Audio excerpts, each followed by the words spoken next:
Sharanya tweeted out, Celtics Kristaps Porzingis suffered a torn medial retinaculum,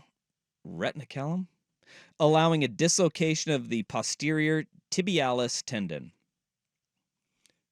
That is a word salad. I don't understand. I don't know what that means. I was very confused. But he tore a knee ligament. That's what it sounds like, but he's also wearing an ankle wrap, so I don't know, man. Yeah. I don't know what's he literally just addressed the media just a few minutes ago. Yeah. And Agent Wojnarowski says he told reporters he's determined and expects to continue to try and play with this tendon injury in the finals.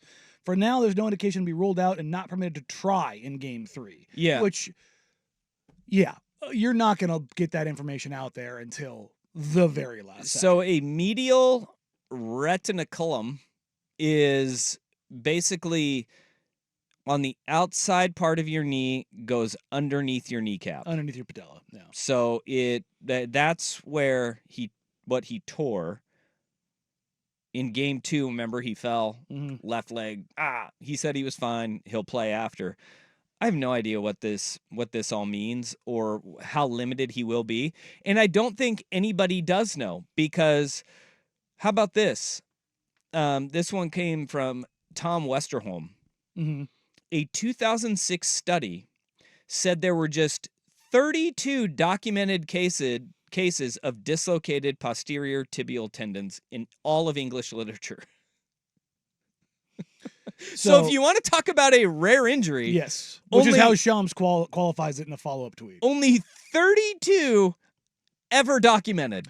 And that's now 33 because Kristaps finds a way. As we talked about, he's had 15 or 16 lower body injuries when he was at the Mavericks alone.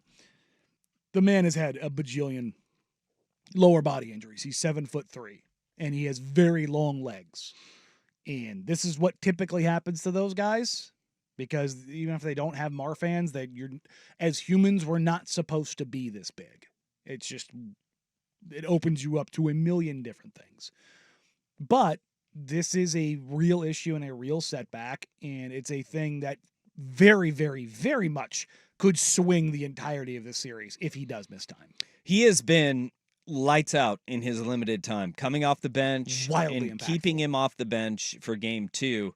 I thought was a smart move. Going to see it in Game 3, too, because you're not going to roll out a guy with a rare injury and just be like, go ahead and do it.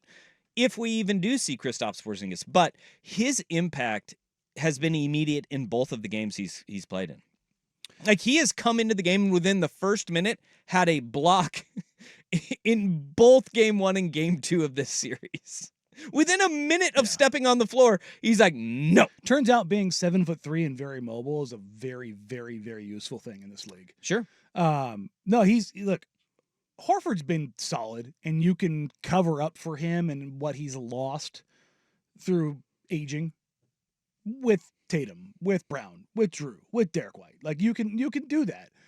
But if all of a sudden Kristaps is not even available, and now all of Sam Hauser's out there playing 25 minutes a night, you get more Sam Hauser and Luke Cornett minutes, buddy, things get real weird real quick. And look, they've been fine in their 12 minutes a night, but all of a sudden, those passes that weren't there are there. Those lobs that weren't there are, and that's the thing is Porzingis, it's not just how big he is, it's the fact that he can take 2 steps out to the 3-point line and offer a good contest and then tag back in on a dive roll. Or if you get him on a switch, you can get past him or you can create some space, but he's 7'3" with a 9-foot standing reach. So he can contest, or he can get back and rear view contest and block your shot from behind. Well, and if you want to see what can get Kyrie Irving going a little bit more in this series, it is a clear lane. Yeah, it's a clear lane to go through. And even when you try to bury Porzingis into the corner defensively, he has that range where he comes over and he's an eraser on help side defense. Like, he's huge, so long, and his recovery is ridiculous, that this could be what opens up Kyrie Irving a little bit. Now, again, he's saying, I'm going to do everything to play. You know, it'll be a day-to-day situation. The medical staff will try to clear him. Look, Porzingis said it immediately after the game. He even said it today after we know what the injury is. This dude is going to be playing. In what capacity is Kristaps Porzingis going to be playing? I have no idea at this point. Because, look, a torn ligament is not going to heal if you give him game 3 off and you say, you know what, let's rest him up and see what he is like when we head back for game 4 in Dallas or head back to Boston for game 5. It ain't going to be any better. So you're just going to kind of roll him out there and say, all right, at what level can Kristaps Porzingis play at? And look, if you don't have 100% of Kristaps Porzingis, he's still going to be pretty damn good, and he's going to be effective just by his length. But I don't know if it's going to be enough to hold off the Dallas Mavericks because we still have not seen Dallas's best shot. No, and even then, does this injury limit him enough to where him being on the floor is viable? And that's the thing, is we don't know, because right now they're talking about it's actually really interesting, the amount of work being done to be like, no, it's totally fine. It's totally fine. It's okay. Nothing to see here. It's a little bit doth do protest too much. Yeah. Which, no way. Where have we seen this before, Joel Embiid? Just basically name any tallman that has a lower body injury.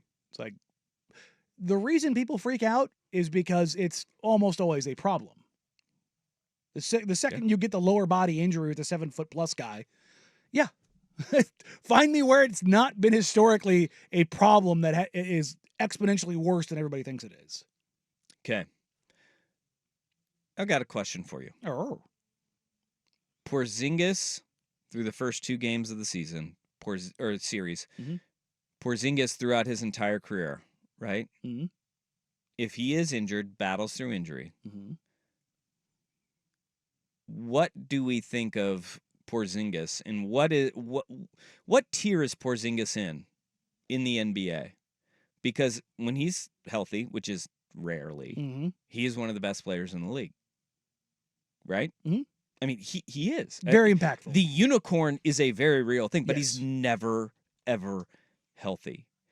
If the Celtics win a championship, is all of it worth it with Kristaps Porzingis?